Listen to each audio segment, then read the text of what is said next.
Shorts trekking के पिछले episode में हमने देखा सुंगुन हीलर को इटर्नल इन्हेंसमेंट स्किल की नॉलेज देता है, जिसके बाद हीलर इटर्नल इन्हेंसमेंट स्किल को सीखने की ट्रेनिंग करने लगती है। कुछ समय बाद हीलर को इटर्नल इन्हेंसमेंट स्किल मिल जाती है एंड इसी के साथ उसके लिए एक न्यू स्टेटस विंडो ओपन हो जाती है। इटर्नल इन्हेंसमेंट सीखने की वजह से हीलर के ऑरा पॉइंट्स भी क्रिएट हो जाते हैं। हीलर अपनी स्टेटस विंडो को देखकर काफी ज्यादा खुश हो जाती है एंड कहती है ये काम कर गया, ये सच में काम कर गया। सुंगुन हीलर की बात सुनकर उसे कहता है इसने तो काम करना ही था, क्या तुमने सिस्टम विंडो को चेक किया? हीलर सुंगुन को बताती है कि उसने स्टेटस विंडो को चेक कर लिया है। अब हीलर सुंगुन से कहती है क्या मैं भी अब एक मल्टी एबिलिटी यूजर हूँ?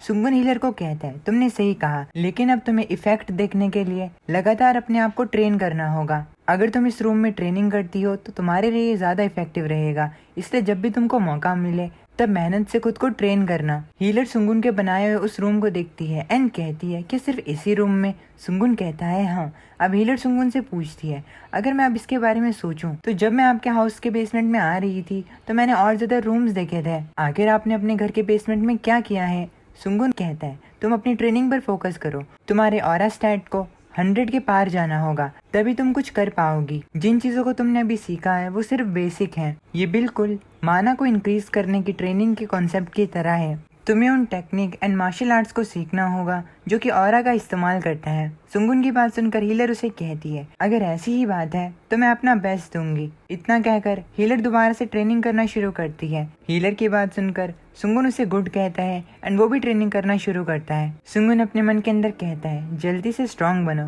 ताकि तुम मेरे साथ ही बन सको। जब सुंगुन हीलर को सारी चीजें सिखा रहा होता है तो इसी दौरान टीम के दूसरे मेंबर भी उसे कांटेक्ट करते हैं एंड अब अल्फा टीम का हर एक मेंबर सुंगुन के साथ कॉन्ट्रैक्ट को बनाते हैं। सुंगुन अपने टीममेट्स को इटर्नल इनहेंसमेंट सिखाता है। सुंगुन के कॉन्ट्रैक्ट की कुछ कंडीशंस भी होती हैं जो कि इतनी स्पेशल नहीं होती। सुंगुन के कॉन्ट्रैक्ट में लिखा होता है कि वो लोग जिस नॉलेज को सुंगुन उन्हें सिखा रहा है उसके बारे में बाहर वालों को नहीं बता सकते हैं। उन सभी को सुंगुन का साथी बनना होगा और सुंगुन के साथ एक फ्रेंडली रिलेशनशिप को मेंटेन करके रखना होगा। सुंगुन अब पहाड़ों में होता है जहाँ पर वो अपनी एक स्किल की ट्रेनिंग कर रहा होता है। सुंगुन अपनी स्किल की मदद से एक बहुत बड़ी चट्टान को 2 हिस्सों में अलग कर देता है। सुंगुन ने जिस स्किल का इस्तेमाल इस चट्टान को तोड़ने के लिए किया होता है उसका नाम ड्रैगन्स हर्ट इटर्नल इन्हेंसमेंट होता है और इसी स्किल को सुंगुन अपने दोस्तों को भी सिखाने के लिए जा रहा होता है। सुंगुन बात करता है कि ड्रैगन्स हर्ट एक सब टाइप है इटर्नल इन्हेंसमेंट की और ये स्किल एक ऐसी मार्शल आर्ट है जो कि एपी के लिए यानी कि ऑरा पॉइंट्स के लिए सबसे ज्यादा सूटेड है। जैसे ही सुंगुन dragon's heart eternal enhancement skill को इस्तेमाल करता है तभी आकाशीय सिस्टम उसे कहता है कि उसने ड्रैगन्स हर्ट इटर्नल इन्हेंसमेंट को सिस्टम की मदद के बिना किया है और इसीलिए सुंगुन का एक्सपीरियंस ग्रेटली इंक्रीज हुआ है। आकाशीय सिस्टम की इस इंफॉर्मेशन को देखकर सुंगुन को आकाशीय सिस्टम पर गुस्सा आता है। सुंगुन अपने मन के अंदर कहता है ये चीज मुझे काफी ज्यादा इरिटेट करती है, ऐसा लगता है कि हर समय मुझे कोई देख रहा है। भले ही ये इरिटेटिंग हो लेकिन अभी इसमें मैं कुछ नहीं कर सकता। मुझे आकाशीय सिस्टम को ट्रिक करने के लिए कम से कम टियर 7 तक का होना होगा। अब सुंगुन उस माउंटेन वाली जगह से जाने लगता है। सुंगुन अपने स्टेटस विंडो को चेक करता है तो उसे पता चलता है कि उसका लेवल अब 43 हो चुका है और उसके स्टेटस भी काफी ज्यादा इंक्रीज हुए हैं। सुंगुन अपने रेस्ट करने वाली जगह पर जाता है तो उसे पता चलता है कि उसका फोन बज रहा है। सुंगुन अपने फोन के पास जाता है और उसे पता चलता है कि ली जिसुक उसे कॉल कर रहे हैं। सुंगुन अपने फोन को उठाता है। फोन पर ली जिसुक सुंगुन से पूछते हैं क्या तुम ठीक हो, तुमने रेस्ट कर लिया? सुंगुन बताता है कि वो ठीक है और उसने रेस्ट कर लिया है। अब सुंगुन ली जिसुक से पूछता है क्या नेक्स्ट डंजन तैयार है? ली जिसुक सुंगुन से कहते हैं हाँ, अगली डंजन जो है वो गंगनम ऑफिस एरिया में लोकेटेड है। सुंगुन उस डंजन के बारे में इंफॉर्मेशन पूछता है तो ली जिसुक उसे बताते हैं कि जो पिछली टीम वहाँ पर गई थी वो जिंदा वापस लौट कर नहीं आए हैं और तो और किसी और टीम को भी उस डंजन के अंदर नहीं भेजा गया है। सुंगुन इस बात को सुनकर कहता है ओह, तो इसका मतलब ये हुआ कि डंजन के बारे में कोई इन्फॉर्मेशन नहीं है। वैसे इस डंजन को कंप्लीट करने के बाद चलो अमेरिका चलते हैं। ठीक है। सुंगुन की बात सुनकर ली जिसुक उसे कहते हैं क्या तुमने उनकी इंक्वायरी को एक्सेप्ट करने का डिसाइड कर लिया है? सुंगुन ली जिसुक से कहता है हाँ, जॉब को हाँ करना प्रॉब्लम नहीं है, प्रॉब्लम कुछ और है ना? इस प्रॉब्लम को फिक्स करने के लिए मैं अमेरिका अकेला ट्रैवल करूंगा, लेकिन मुझे तब तक जाने की जरूरत नहीं है जब तक रिवॉर्ड मेरी पसंद का ना हो। मैं उनकी इंक्वायरी को 1 बिलियन की कीमत के मैजिक कोड्स के लिए एक्सेप्ट करूंगा। सुंगुन की बात ली जिसुक को स्पीचलेस कर देती है। सुंगुन अब अपने फोन को काटता है जिसके बाद वो बात करता है कि अमेरिका वर्ल्ड की लीडिंग पावर्स में से एक है तो वो लोग इतना तो उसे दे ही सकते हैं। सुंगुन अपने मन के अंदर कहता है इन दोनों में काफी ज्यादा लालची हो चुका हूँ। ये जो बेवकूफी वाली प्राइस मैं उन लोगों पर फोर्स करके डालता हूँ ताकि वो रिजेक्ट करें उन्हें। अब मैं चाहता हूँ कि वो लोग एक्सेप्ट करें। वैसे मेरे टीममेट्स का आने का भी समय हो चुका है। सुंगन अपने टीममेट्स का वहाँ पर आने का इंतजार कर रहा होता है। कुछ टाइम बाद उसके सभी टीममेट्स वहाँ पर आ जाते हैं। सुंगन अपने ऑरा सेंसर को इस्तेमाल करता है, जिसके बाद वो सभी के ऑरा को देखता है एंड उनकी तारीफ करता है। अब टैंक सुंगन से कहता है, तुमने सच में हमें काफी ज्यादा इनक्रेडिबल चीज सिखाई है, खासकर मेरे लिए। ये मेरे पे बिल्कुल फिट बैठता है। ये बहुत ज्यादा फैंटास्टिक है सुंगन। सभी के ऑरा पॉइंट्स में फर्स्ट प्लेस पर हीलर होती है जिसका ऑरा पॉइंट 29 होता है एंड दूसरे नंबर पर टैंक होता है जिसका ऑरा पॉइंट 25 होता है। सुंगन सभी के ऑरा पॉइंट को अपने स्टेटस विंडो में देखता है एंड अपने मन के अंदर कहता है, सभी का ऑरा पॉइंट 20 से ऊपर हो चुका है। बेसिकली इटर्नल इनहेंसमेंट एक स्ट्रॉन्ग बॉडी को क्रिएट करती है, जैसे कि एक टैंक के लिए। ये चीज उसके अटैक को डैमेज डीलर के अटैक को मैच करने तक के लिए इनहेंस करती है। किम डोजिन के केस में टैंक होने के बावजूद भी उसका डैमेज आउटपुट बहुत ज्यादा बढ़िया है, इसीलिए ये चीज उसे काफी ज्यादा अच्छी तरीके से फिट करती है। इसके साथ वो दुनिया में one of the best tank भी बन सकता है। अब सुंगन ताली बजाता है एंड सभी से कहता है, अब क्योंकि सबके पास थोड़ा सा ऑरा है तो मैं तुम सभी को मार्शल आर्ट सिखाऊंगा जो कि ड्रैगन स्वॉर्ड के इटर्नल एनहांसमेंट का इस्तेमाल करता है। सुंगन अपने हाथ को ऊपर उठाता है एंड कहता है, मैं तुम सभी को स्टील श्रेडिंग ड्रैगन टेक्निक सिखाने वाला हूँ। इसे हांजा में स्टील सेपरेटिंग ड्रैगन बॉडी डीड भी कहते हैं। सुंगन की बात सुनकर शिन सेंजिन उसे कहता है, इसका नाम सुनकर ऐसा लग रहा है कि ये मुरिम फिक्शन से आया है। सुंगन अपने सभी टीममेट से कहता है, मैं तुम सभी को स्टील श्रेडिंग ड्रैगन टेक्निक सिखाने वाला हूँ। मैं तुम्हें ये टेक्निक नॉलेज ट्रांसफर स्किल के इस्तेमाल से सिखाऊंगा। ये सुनकर सुंगन के सभी टीममेट्स घबरा जाते हैं एंड कहते हैं, अरे नहीं। सुंगन अपने टीममेट से कहता है, हालांकि स्टील श्रेडिंग ड्रैगन टेक्निक के मामले में ये चीज काफी ज्यादा इम्पोर्टेंट है कि तुम इस टेक्निक को अपनी बॉडी के साथ एक्सपीरियंस करो।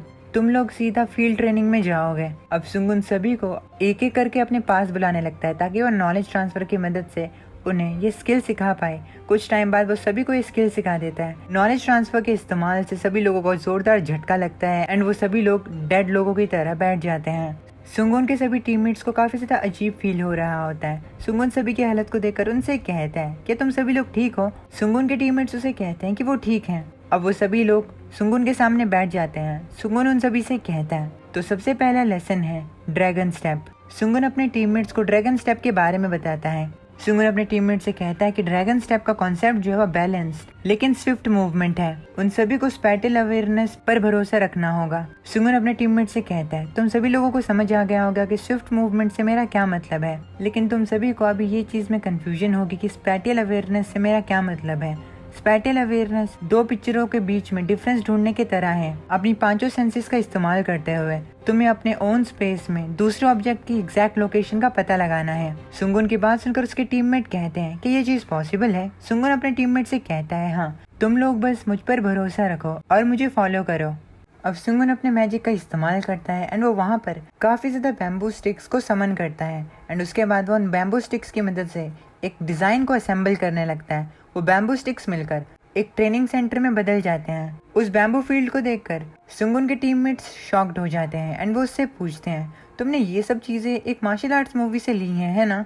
सुंगन अपने टीममेट से कहता है, तुम लोगों ने बिल्कुल सही कहा।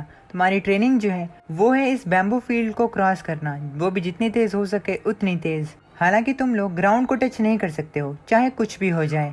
सुंगन के टीममेट्स सुंगन की बात सुनकर एक दूसरे से कहते हैं कि ये चीज पॉसिबल भी है। अब सुंगन अपने आप को तैयार करता है एंड कहता है, चलो मैं तुम लोगों को पहले ही करके दिखाऊंगा। वैसे अभी मेरा ऑरा पॉइंट 223 है, लेकिन मैं अपने आप को रिस्ट्रिक्ट कर सकता हूँ। अब सुंगन बैम्बूज के ऊपर चढ़ने लगता है। चढ़ते हुए वो अपने टीममेट से कहता है, मैं सिर्फ अपने 20 ऑरा पॉइंट को इस्तेमाल करूंगा इस चीज को करने के लिए, इसलिए तुम लोग इस चीज को ध्यान से देखना। अब सुंगन उन बैम्बूज के बीच से जाने लगता है। सुंगन बहुत ज्यादा तेजी से उस बैम्बू फील्ड को पार करने लगता है। ये देखकर उसके टीममेट्स काफी ज्यादा शॉक्ड हो जाते हैं। सुंगन कुछ ही सेकंड्स में उस बैम्बू फील्ड को पार कर लेता है। ये देखकर उसके टीममेट्स के होश उड़ जाते हैं। सुंगन अपने टीममेट से कहता है, ये कैसा था, आसान है ना? सुंगन की बात सुनकर उसके टीममेट्स मुंह बनाने लगते हैं एंड एक दूसरे से कहते हैं। सुंगन बिल्कुल उन बूढ़े आदमियों की तरह बात करता है जो कि हर चीज को आसान कहते हैं। कुछ टाइम बाद सुंगन अपने टीममेट्स को उसी बैम्बू फील्ड के वहीं पर छोड़ देते हैं ट्रेनिंग करने के लिए एंड वो लोग मिलकर अब ट्रेनिंग को शुरू करते हैं। सुंगन दूर जाकर अपने बेंच पर बैठ जाता है। सुंगन अपने मन के अंदर कहता है, बिना तेज पैरों के ट्रेनिंग को आगे बढ़ाना काफी ज्यादा मुश्किल होगा, इसलिए मैंने इस तरीके को चूज किया है ये सबसे ज्यादा इफेक्टिव ट्रेनिंग है। इस तरीके से उन्हें अपनी बॉडी इसकी आदत पड़ जाएगी। सुंगुन बात करता है कि वो उस बेंच पे बैठे हुए सिर्फ अपने टीममेट्स को ट्रेनिंग करते हुए नहीं देख रहा है, बल्कि वो इस नॉर्मल लुकिंग मेडिटेशन से अपनी माना कैपेसिटी को ट्रेन कर रहा है। सुंगुन का ये बेंच उसके घर के बेसमेंट के मैजिक सर्कल से कनेक्टेड होता है, इसीलिए बेंच पे बैठे हुए भी वो अपने माना कैपेसिटी को ट्रेन कर पाता है एंड उसके घर के मुताबिक वहाँ पर ट्रेन करने में भी ज्यादा फर्क नहीं आता। सुंगुन के घर के मैजिक सर्कल्स अपनी फुल कैपेसिटी पर काम कर रहे होते हैं, जिससे कि सुंगुन को काफी ज्यादा मदद मिलती है। सुंगुन अपनी मेडिटेशन कर ही रहा होता है कि तभी उसे किसी के चलने की आवाज आती है। इस आवाज को सुनकर सुंगुन अपने मन के अंदर कहता है, आखिर ये कौन होगा। अब सुंगुन अपने ट्रिपल स्पेल फार साइड को इस्तेमाल करता है, जिससे कि वो उस अननोन औरत को देख पाता है। सुंगुन को पता चलता है कि जो औरत वहाँ पर है वो एक फॉरेनर है। वो औरत जो कि सुंगुन को ढूंढते हुए वहाँ पर आई होती है, वो काफी ज्यादा थक जाती है क्योंकि रास्ते पे चलते चलते उसे काफी ज्यादा समय हो जाता है, लेकिन अभी तक उसे सुंगुन की लोकेशन नहीं मिली होती। अब वो औरत अपने रेडियो पर बात करती है कि क्या वो उसकी लोकेशन को डिटेक्ट कर पा रहे हैं। उस लड़की के टीममेट्स उसे बताते हैं कि जीपीएस के अकॉर्डिंग वो सिर्फ सर्कल्स में ही घूमी जा रही है। ये सुनकर उस लड़की को काफी ज्यादा गुस्सा आता है एंड वो कहती है, इसका मतलब मैं अपनी एनर्जी को वेस्ट कर रही हूँ। अब वो लड़की सोचने लगती है कि उसे सुंगुन को कॉल कर लेना चाहिए था। दूसरी ओर सुंगुन अपनी स्किल का इस्तेमाल करते हुए अपने टीममेट्स के आसपास एक बैरियर को क्रिएट कर लेता है। जैसे उसके टीममेट्स उस बैरियर को देखते हैं तो वो इस चीज के बारे में सुंगुन से पूछते हैं। सुंगुन अपने टीममेट्स को बताता है कि वो नहीं चाहता कि कोई आउटसाइडर उनकी ट्रेनिंग को देखे, इसीलिए उसने उस बैरियर को क्रिएट किया है। तुम लोग अपनी ट्रेनिंग पर ध्यान दो और अपनी ट्रेनिंग को करो, मैं तब तक गेस्ट से मिलकर आता हूँ। अब सुंगुन पीछे मुड़ता है एंड उस औरत की तरफ जाने लगता है। दूसरी ओर वो औरत इतनी ज्यादा थक जाती है कि वो एक पत्थर के ऊपर बैठकर अपने फोन का इस्तेमाल कर रही होती है। वो औरत अपनी लोकेशन ढूंढने की कोशिश करती है, लेकिन उसकी ये मेहनत काम नहीं आती एंड उसे अपनी एग्जैक्ट लोकेशन नहीं मिल पाती। ये देखकर वो औरत खुद से कहती है, ये तो बहुत ज़्यादा बुरी चीज़ है, मैं यहाँ से भाग नहीं पाऊंगी।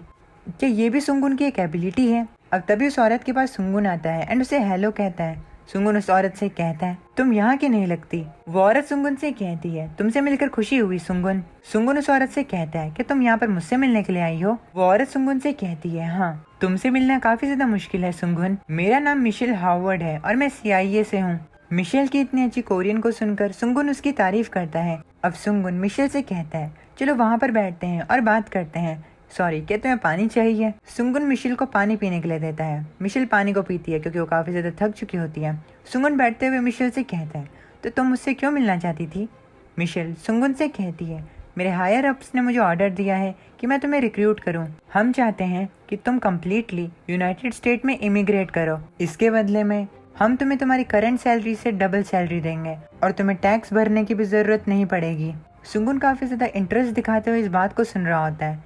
मिशेल सुंगुन से कहती है, रिटर्न में हम तुमसे चाहते हैं कि तुम 4 डंजन्स को बंद करो जो कि यूनाइटेड स्टेट्स में अपीयर हुए हैं, और वो भी 1 साल के टाइम फ्रेम में। और हाँ, डंजन से जो कुछ भी तुम्हें मिलेगा तुम वो रख सकते हो। सुंगुन इस बात को सुनता है एंड मुस्कुराते हुए कहता है, इंटरनेशनल अवेकन टैक्स लॉज के बारे में तुम्हारा क्या ख्याल है। इंटरनेशनल अवेकन टैक्स लॉज वो लॉज होते हैं जिसकी वजह से ही पूरी दुनिया में हंटर से 38% टैक्स लिया जाता है। ये लॉ इसीलिए है ताकि 2 कंट्रीज के बीच में लोगों को रिक्रूट करने के वादे की वजह से लड़ाई ना हो।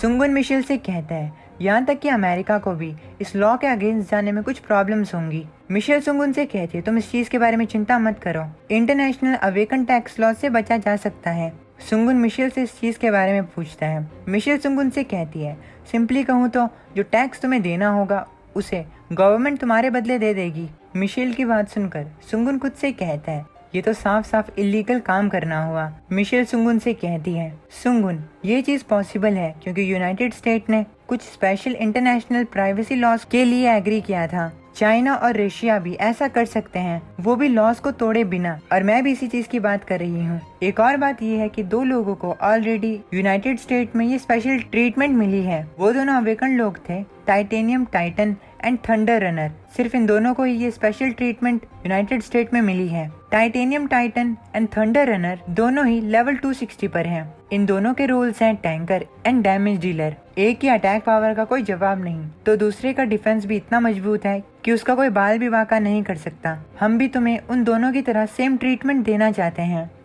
मिशेल की बात सुनकर सुंगुन मिशेल से कहता है, ये जरूर एक फैंटास्टिक ऑफर है। अब सुंगुन सोचने लगता है। सुंगुन अपने मन के अंदर कहता है, हालांकि ये इसके साथ मुझे अमेरिका में नहीं लेकर जा सकता है। सुंगुन मिशेल से कहता है, मुझे लगता है कि तुम लोग यहाँ पर थोड़ा सस्ता काम कर रहे हो। तुम्हें क्या लगता है मेरी वैल्यू सिर्फ इतनी ही है? सुंगुन की बात सुनकर मिशेल समझ जाती है कि सुंगुन नेगोशिएट करने की कोशिश कर रहा है। मिशेल सुंगुन से कहती है, तुम्हारा क्या मतलब है? सुंगुन मिशेल से कहती है, मैं डायरेक्ट रहूँगा, मैं इस ऑफर को एक्सेप्ट नहीं कर सकता। सुंगुन की बात सुनकर मिशेल अपने सर पर हाथ रखती है एंड सुंगुन से कहती है, मैंने ये चीज़ नहीं सोची थी, मुझे लगा कि हमने तुम्हें बेस्ट ऑफर दिया है, तुम हमारे लिए ये चीज़ें मुश्किल कर रहे हो। मिशेल के कान पर एक रेडियो लगा होता है जिसमें उसे ऑर्डर आता है कि अभी के लिए सुंगुन के इरादों का पता लगाओ। हालांकि अमेरिकन को कहाँ पता था कि सुंगुन उनकी इस बात को सुन सकता है। सुंगुन अपने मन के अंदर कहता है, मैं इस चीज़ को सुन सकता हूँ। अगर कोई एक्सपीरियंस्ड अवेकन्ड होता तो शायद उसके लिए ये चीज़ सुनने में थोड़ी मुश्किल होती, लेकिन मुझ जैसे सॉर्सरर के लिए अगर ये चीज़ 1 माइल दूर पे भी बोली जाती तब भी मैं सुन लेता। सुंगुन मिशेल से कहता है, तुमने सच में मुझे अपना बेस्ट ऑफर दिया है, लेकिन तुम लोग मेरी वैल्यू को समझने में फेल हो चुके हो। मेरी ट्रू वैल्यू तुम उसका पता नहीं लगा पाए। सुंगुन की बात सुनकर मिशेल उसे कहती है, तुम्हारी ट्रू वैल्यू? सुंगुन मिशेल से कहता है, तुम्हें क्या लगता है कि मैंने डंजन को अकेले कैसे क्लियर किया? मेरी पहली डंजन जिसके अंदर गोल्डन एप था उसे तुम छोड़ दो, जो दूसरी डंजन थी पॉइजन डंजन, उसे मैंने अकेले क्लियर किया। तुम्हें क्या लगता है कि मैंने उसे क्लियर कैसे किया होगा? सुंगुन अपनी उंगलियों को मूव कर रहा होता है एंड मिशेल उसकी उंगलियों की मूवमेंट को फॉलो कर रही होती है। मिशेल थोड़ी कंफ्यूज होती है। सुंगुन मिशेल से कहता है, तुम्हें कुछ नहीं पता, मैंने एक डंजन को क्लियर करने के लिए 1 ट्रिलियन वॉन मांगे थे, लेकिन मैं अभी भी मानता हूँ कि मेरे लिए उस सर्विस को करना, वो भी उस प्राइस पर, दयालुपन था। सुंगुन की बात सुनकर मिशेल को गुस्सा आता है। वो सुंगुन से कहती है, सुंगुन तुम डरावनी चीजें कह रहे हो और अभी तुम सिर्फ शुरू ही हुए हो। मिशेल अपने ऑर्डर्स का वेट करने लगती है। सुंगुन मिशेल को ऑब्जर्व करके अपने मन के अंदर कहता है, ऐसा लगता है कि एक वेल ट्रेंड एजेंट है, ये मेरे पॉइंट को बहुत जल्दी समझ गई। सुंगुन मिशेल से कहता है, मैं यूनाइटेड स्टेट में इमिग्रेट होने के ऑफर को मना करता हूँ। हालांकि अगर कोई रिक्वेस्ट हो तो मैं उसे एक्सेप्ट कर लूँगा, लेकिन उसके लिए भी रिवॉर्ड को काफ़ी अच्छा होना चाहिए। सुंगुन की बात सुनने के बाद रेडियो पे मिशेल को पीछे हटने के लिए कहा जाता है, जिसके बाद मिशेल सुंगुन से कहती है, सुंगुन अब इस चीज़ में कुछ नहीं हो सकता, मैं समझ गई कि तुम कहाँ से आ रहे हो। मिशेल अपनी जगह से खड़ी होती है, अपने कपड़ों को सेट करती है एंड सुंगुन से कहती है, मैं मानती हूँ कि हमारी इन्वेस्टिगेशन में कुछ कमियां हैं, लेकिन अभी के लिए मुझे यहीं पर ही रुकना होगा। हम दोबारा जरूर मिलेंगे सुंगुन। मिशेल थोड़े गुस्से में बो डाउन करती है, जिसके बाद सुंगुन उसे देखते हुए अपने मन के अंदर कहता है, मुझे इसके लिए थोड़ा बुरा फील हो रहा है, क्योंकि अंत में इन सभी बातों का कोई पॉइंट नहीं निकला। वैसे एक बात तो है, ये लोग मेरी ट्रू वैल्यू को नहीं समझ पाए और इसमें इनकी ही गलती है। मिशेल वहाँ से जाने लगती है। मिशेल को जाता देख सुंगुन अपने मन के अंदर कहता है, अगर इन्होंने मेरी ट्रू वैल्यू का पता लगा भी लिया होता तभी मैं अमेरिका नहीं जाता, क्योंकि पैसा और फेम से बढ़कर एक और चीज़ है मेरे लिए, और वो है मेरी माँ। दूसरी ओर सुंगुन की मॉम जो कि अपने दोस्तों के साथ गॉसिप लगा रही होती हैं। सुंगुन बात करता है कि कैसे उसकी मॉम अपने टाइम को अपने दोस्तों के साथ गॉसिप लगा कर बिताती हैं, इसीलिए वो इस जगह को छोड़कर क्यों ही जाएंगे। सुंगुन अपने फ़ोन को चेक करता है एंड अपने मन के अंदर कहता है, मैं अपनी मॉम के लिए जितनी हो सके उतनी सेफ प्लेस का इंतज़ाम करूँगा। मेरे लिए सभी चीज़ों से पहले मेरी फैमिली आती है। सुंगुन कुछ टेक्स्ट को देखकर मुस्कुराता है एंड खुद से कहता है, जब तक मेरे साथी काम के नहीं बन जाते तब तक शायद मुझे ही चीज़ों को खुद संभालना होगा, है ना। सुंगुन अपने फ़ोन को रखता है एंड कहता है, मैं तो उन लोगों की ट्रेनिंग के बारे में सोच रहा हूँ। अब सुंगुन उस बैरियर को डीएक्टिवेट कर देता है। सुंगुन अपने टीममेट्स की ओर देखता है जो कि ट्रेनिंग के बाद काफ़ी ज़्यादा थक जाते हैं। सुंगुन उन्हें देखकर कहता है, तुम लोग ज़रूर हार्ड ट्रेनिंग कर रहे होंगे। अब हीलर सुंगुन से पूछती है कि कोई उससे मिलने के लिए क्यों आया था।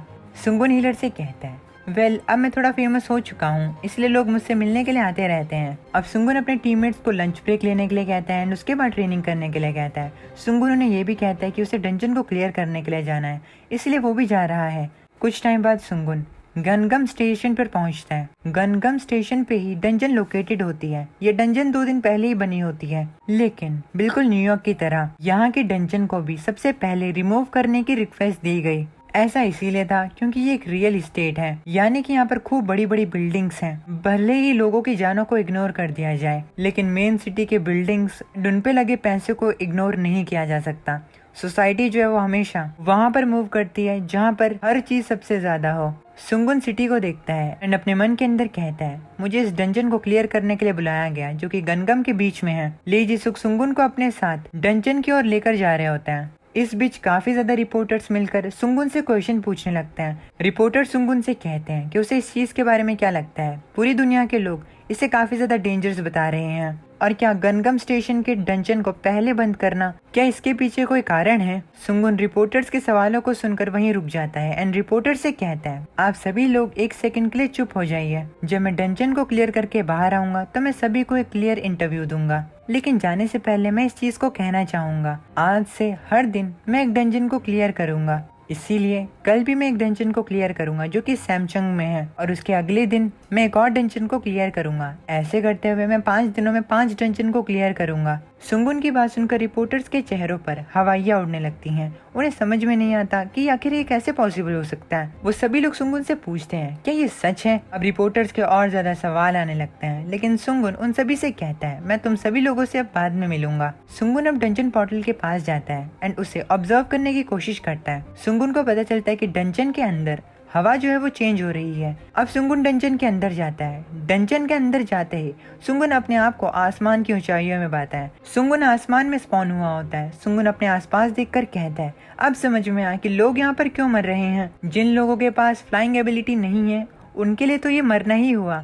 सुंगुन आकाशा सिस्टम से कहता है, ये तो काफी ज्यादा खराब है आकाशा। अब सुंगुन अपने आसपास जमीन देखने की कोशिश करता है, लेकिन उसे कोई जमीन नहीं मिलती। सुंगुन खुद से कहता है, अगर यहाँ पर कोई एक्वेटिक मॉन्स्टर हुआ तो मैं उससे कैसे लड़ूंगा, क्योंकि मुझे तो सेम टाइम पे तैरना भी पड़ेगा। अगर मैं सेफली लैंड कर भी जाता हूँ तो वो भी एक अलग प्रॉब्लम बन के रह जाएगी। वैसे अभी के लिए अब सुंगुन अपने मैजिक का इस्तेमाल करता है एंड वो अपनी फ्लाइट स्किल को एक्टिवेट कर लेता है, जिससे कि वो हवा में ही उड़ने लगता है। अब सुंगुन नीचे पानी की ओर जाता है एंड वो पानी के ठीक ऊपर जाकर खड़ा हो जाता है। सुंगुन अपने आसपास देखता है। उसे पता चलता है कि उसके आसपास हर जगह पानी ही पानी है और मॉन्स्टर्स को ढूंढना ऐसे में काफी ज्यादा डिफिकल्ट होगा। अब तभी सुंगुन को एक आइडिया आता है। सुंगुन कहता है, इस तरीके के एनवायरनमेंट में वही चीज सबसे ज्यादा परफेक्ट रहेगी।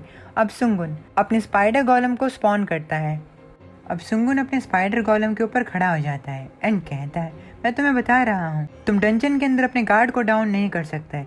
और हाँ, ये चीज मेरे लिए प्रॉब्लम नहीं है। सुंगुन का स्पाइडर गोलम उसके पिछले वाले स्पाइडर गोलम का अपग्रेडेड वर्जन होता है। इस नए वाले मॉडल की ये खास बात होती है कि ये किसी भी एनवायरनमेंट में अच्छी तरीके से काम कर सकता है। अब सुंगुन अपने स्पाइडर गोलम के एक्वेटिक मोड को ऑन कर लेता है। सुंगुन बात करता है कि स्पाइडर गोलम को अपग्रेड करने में उसके काफी ज्यादा पैसे लगे हैं, लेकिन अब इस चीज का उसे फायदा भी होगा, क्योंकि स्पाइडर गोलम की वजह से वो इन जैसी अर्जेंट सिचुएशन में सेफ फील कर सकता है। अब सुंगुन अपने स्पाइडर गोलम के इनहेलेशन प्रोटोकॉल को ऑन कर देता है एंड उसे कहता है, अगर तुम्हें कोई भी मॉन्स्टर पास में दिखता है तो उन्हें दिखते ही खत्म कर दो। स्पाइडर गोलम सुंगुन की बात मानता है एंड अब वो पानी के अंदर चला जाता है। दूसरी ओर सुंगुन पानी के ऊपर ही होता है। सुंगुन बात करता है कि टियर 1 डंजन के बॉस को मारना अब कोई बड़ी प्रॉब्लम नहीं है। हालांकि एक बड़ी प्रॉब्लम ये है कि उसे अब यहाँ पर अकेले इंतजार करना होगा, और ये सच में काफी ज्यादा बोरिंग है। अब सुंगुन बैठे बैठे सोचता है कि उसे कुछ नई ट्रेनिंग स्टार्ट करनी चाहिए। अब सुंगुन अपने पैरों पर अपनी ऑरा पावर को इस्तेमाल करता है, जिससे कि वो पानी के ऊपर खड़ा हो पाता है। सुंगुन बात करता है कि मार्शल आर्ट फिक्शन में इस टेक्निक को राइजिंग वाटर स्टेप कहते हैं, और ये training aura control and usage के लिए काफी ज्यादा बढ़िया होती है। कुछ ही टाइम बाद सुंगुन को महसूस होता है कि लहरें जो हैं वो ऊपर नीचे हो रही हैं और उसकी तरफ एक बड़ी लहर आ रही है। अचानक से सुंगुन के पीछे एक बहुत बड़ी लहर आ जाती है। सुंगुन को पता चलता है कि उस लहर में एक अजीब सा मॉन्स्टर है जो कि शार्क, स्टिंगरे और स्नेक का मिक्सचर है। यही मॉन्स्टर इस डंजन का बॉस होता है। इस मॉन्स्टर पर सुंगुन का स्पाइडर गोलम हमला कर रहा होता है, जिसकी वजह से इसे काफी ज्यादा तकलीफ हो रही होती है। सुंगुन के स्पाइडर गोलम से भाग रहा होता है, लेकिन सुंगुन का स्पाइडर गोलम भी कम नहीं होता, वो भी काफी ज्यादा स्पीड में इसे फॉलो कर रहा होता है। अब सुंगुन का स्पाइडर गोलम ऑटोमेटिकली शॉक नीडल को तैयार करता है एंड उस डंजन बॉस के ऊपर बैठकर अपनी नीडल को उसके अंदर इंसर्ट कर देता है, जिससे कि उस डंजन बॉस को बहुत ज्यादा जोर का झटका लगता है। स्पाइडर गोलम के इस खतरनाक हमले की वजह से वो मॉन्स्टर मारा जाता है। सुंगुन ये देखकर अपने मन के अंदर कहता है, ये अच्छी तरीके से लड़ रहा है। इसकी कॉम्बैट एआई जो है वो जितनी मैंने सोची थी उससे ज्यादा इफेक्टिव है। डंजन बॉस के मर जाने के बाद सुंगुन का लेवल 2 से इंक्रीज होता है। अब सुंगुन उस डंजन बॉस के पास जाने लगता है एंड कहता है, मेरा लेवल दोबारा से ऊपर बढ़ चुका है। अगर मेरा लेवल ऐसे ही तेजी से बढ़ता रहा तो ये चीज परेशानी खड़ी कर देगी। लगता है कि मुझे अपने साथ दूसरे लोगों को भी लाना चाहिए ताकि ये एक्सपीरियंस डिवाइड हो सके। सुंगुन उस बॉस मॉन्स्टर के ऊपर चल रहा होता है। सुंगुन कहता है, नहीं, अभी के लिए मुझे कुछ और सोचना होगा। सुंगुन अपने स्पाइडर गोलम को देखकर कहता है, क्या मुझे स्पाइडर गोलम को किसी और को दे देना चाहिए? सुंगुन अपने स्पाइडर गोलम के सर पर हाथ रखता है एंड कहता है, इसके साथ दूसरे लोगों को डंजन क्लियर करने में प्रॉब्लम भी नहीं होगी। शायद अगर मैं इसे और ज्यादा बनाऊं तो ये सुपर हिट रहेगा, लेकिन मैं इसके बारे में तब सोचूंगा जब मैं लेवल 50 के ऊपर चला जाऊंगा। सुंगुन के लिए अब टियर 1 डंजन काफी ज्यादा आसान हो गई थी, यहाँ तक कि अब टियर 1 डंजन के इन्वायरमेंटल खतरे या फिर बड़े बड़े मॉन्स्टर भी सुंगुन के लिए खतरे की बात नहीं थे। सुंगुन आसमान की तरफ देखता है एंड कहता है, अब समय आ चुका है नेक्स्ट स्टेज पर जाने का। सुंगुन अब डंजन के बाहर आता है। सुंगुन के बाहर जाने के बाद डंजन डिसअपियर होने लगती है एंड इस चीज को न्यूज रिपोर्टर टेलीकास्ट कर रहे होते हैं। सुंगुन का डंजन क्लियर करने के बाद पॉपुलैरिटी बहुत ज्यादा बढ़ जाती है। सभी लोग सुंगुन की एबिलिटीज की बात करने लगते हैं। लोगों को लगता है कि सुंगुन के पास एटलीस्ट 4 डिफरेंट क्लास एबिलिटीज हैं। हर जगह देखो सुंगुन का ही नाम छाया होता है, चाहे वो न्यूज़पेपर हो, टीवी स्क्रीन्स हो या फिर मोबाइल फोन ही क्यों ना हो, हर जगह सुंगुन का ही नाम होता है। अब सुंगुन घर जाते हुए सुंगुन अपने मन के अंदर कहता है, अगर गवर्नमेंट मुझ में इंटरेस्टेड हो गई तो उसके लिए ये प्रॉब्लम की बात होगी। अब सुंगुन घर जाते हुए चलसन के साथ हुई अपनी मीटिंग के बारे में सोचता है। ऑफिस में सुंगुन एंड ली जिसुक और ज्यादा नए रिक्वेस्ट को देखते हैं। सुंगुन एंड ली जिसुक के अलावा ऑफिस में सेकंड डेप्यूटी जनरल मैनेजर जो कि नेशनल इंटेलिजेंस सर्विस से होते हैं चलसन, वो ली जिसुक से कहते हैं कि वो चाहते हैं कि एचटी ग्रुप जो है वो अब एक्स्ट्रा टेंशन को क्लियर करे। सुंगुन इस बात को सुनकर अपने मन के अंदर कहता है, गवर्नमेंट की तरफ से एक और नई रिक्वेस्ट आई है और इस बार वो मुझे रिक्वेस्ट कर रहे हैं। चलसन सुंगुन से कहते हैं, तुम्हारी अभी की तेज लेवलिंग की वजह से प्रॉब्लम हो रही है और इसीलिए हम चाहते हैं कि अल्फा टीम के मेंबर्स को सुंगुन के साथ डंजन क्लियर करने के लिए भेजा जाए ताकि जो एक्सपीरियंस उन्हें मिले वो डिवाइड हो सके और इस तरीके से सुंगुन और ज्यादा डंजन को क्लियर कर सकें। चलसन बात करते हैं कि प्रॉब्लम की बात ये है कि सुंगुन के लिए सिर्फ 1 या फिर 2 ही डंजन और नहीं है, बल्कि उसके पास और ज्यादा डंजन्स आ चुकी हैं जिन्हें कि उसे क्लियर करना है। सुंगुन ये सुनकर कहता है, तो इसका मतलब ये हुआ कि 1 या 2 डंजन्स नहीं है और ज्यादा डंजन्स आ चुकी हैं। शायद ऐसा इसीलिए है क्योंकि काफी ज्यादा टीम्स जो हैं वो डंजन को क्लियर नहीं कर पाए। चलसन सुंगुन से कहते हैं, ये सिर्फ एक सेफ्टी मेजर है। डंजन्स को क्लियर करने का सक्सेस रेट 50% से भी कम है और इसका मतलब ये होता है कि प्लेयर्स के लिए डंजन के अंदर सरवाइव एंड अडेप्ट करना परेशानी का काम है। ली जिसुक हंटर लिस्ट को पढ़ रहे होते हैं। ली जिसुक खुद से कहते हैं, मैंने तो इन्हें बार बार वॉर्न किया था। चलसन उन्हें कहते हैं, स्पेशली जो लोग 50 से नीचे लेवल के हैं वो डंजन्स में मारे जाते हैं। गवर्नमेंट जो है वो अब नहीं चाहती कि वो और ज्यादा अवेकन लोगों को गवाए और इसीलिए बेस्ट तरीका यही है कि हम सुंगुन का जितना हो सके उतना इस्तेमाल करें। सुंगुन गाड़ी में बैठे हुए इस चीज के बारे में सोच रहा होता है। सुंगुन अपने मन के अंदर कहता है कि वो लोग मुझे 1 ट्रिलियन देने के लिए भी तैयार हो गए और इसमें उन्होंने टाइम भी नहीं गवाया, वो लोग काफी ज्यादा जल्दी में थे। सुंगुन बात करता है कि वैसे उसके लिए ये खतरे की बात नहीं है, लेकिन उसके लिए उसके प्रीवियस लाइफ के लेवल तक पहुंचना इसमें अभी भी काफी टाइम लगेगा। चीजें इधर उधर हो रही हैं। सुंगुन यही सब चीजों के बारे में सोच रहा होता है। सुंगुन बात करता है कि पॉपुलर होना सच में काफी ज्यादा परेशानी वाली चीज है और वैसे भी ये भी काफी ज्यादा अलग सी चीज है। सुंगुन को उस नॉलेज के लिए नोटिस किया जा रहा है जो कि इस वर्ल्ड के पास है ही नहीं। सुंगुन की दूसरी वर्ल्ड की नॉलेज इस वर्ल्ड के पैटर्न को चेंज कर सकती है। सुंगुन बात करता है कि यहाँ तक यूनाइटेड स्टेट्स के लोगों ने भी उसके एबिलिटीज में इंटरेस्ट दिखाया है। सुंगुन अपनी आंखों के बंद करता है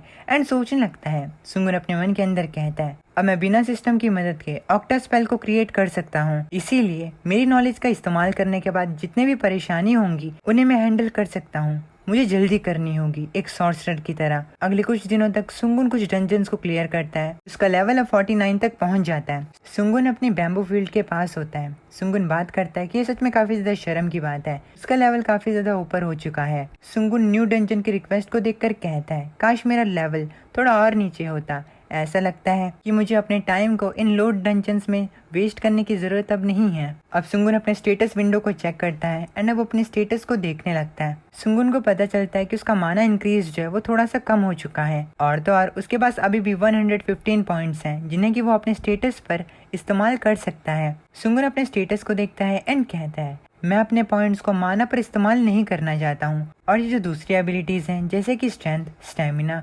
डेक्सटेरिटी, ये भी मैं खुद इंक्रीज कर सकता हूँ, इसीलिए इन्हें भी जाने देता हूँ। अब सुंगुन अपने लक वाले स्टेटस को देखता है एंड कहता है, मेरा लक अभी भी 72 है चलो अब लक में इन्वेस्ट करते हैं, क्योंकि इसे मैं अपनी ट्रेनिंग के दौरान इंक्रीज नहीं कर सकता हूँ। सुंगुन का सिस्टम अभी भी उसे देख रहा होता है। सुंगुन अपने पॉइंट्स को अपने लक पर इन्वेस्ट करता है, जिसके बाद उसे नई स्किल लक स्टार्ट मिल जाती है। सुंगुन अपने सिस्टम पर देखता है तो उसे पता चलता है कि उसे एक नई स्किल मिली है, जो कि लक के एक लेवल पर पहुंचने से मिलती है। सुंगुन की नई स्किल का नाम लकी स्टार्ट होता है एंड इसका इफेक्ट होता है आइटम ड्रॉप का। आइटम ड्रॉप के चांस इसकी वजह से अब इंक्रीज हो जाएंगे। सुंगुन इस चीज को देखकर कहता है, हालांकि ये थोड़ा सा ही है, लेकिन प्रोबेबिलिटी को कंट्रोल करने की एबिलिटी सच में काफी ज्यादा बेहतरीन है। जैसा कि मैंने सोचा था, काशा सिस्टम भगवान की बनाई हुई एक चीज ही है और सच में इस चीज को कहना बढ़ा चढ़ाकर कहने जैसा नहीं होगा। सुंगुन को इस चीज के लिए एक अचीवमेंट मिलती है, जो कि होती है first one two receive lucky start. इस अचीवमेंट के रिवॉर्ड के तौर पर